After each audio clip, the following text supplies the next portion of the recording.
আজ বাংলাদেশের একটা শিশু ঘর থেকে বের হলে মা বাবা জানে না সে নিরাপদে ঘরে ফিরবে নাকি লাশ হয়ে ফিরবে।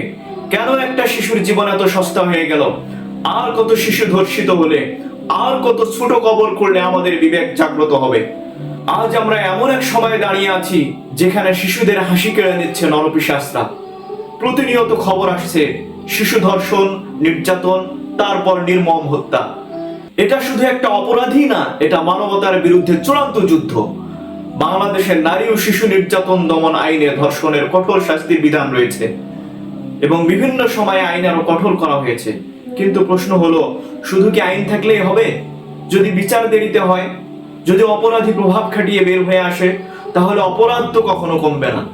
এই অপরাধ বন্ধ করতে হলে দরকার দ্রুত বিচার, প্রকাশ্য ও দৃষ্টান্তমূলক শাস্তি, প্রতিটি স্কুল ও এলাকায় শিশু সুরক্ষা ব্যবস্থা, পরিবারের সন্তানকে গুড টাচ ও ব্যাড টাচ শিক্ষা দেয়া। অপরাধী যেই হোক না কেন, রাজনৈতিক, ধর্মীয়, প্রভাবশালী, কাউকে ছাড় নয়।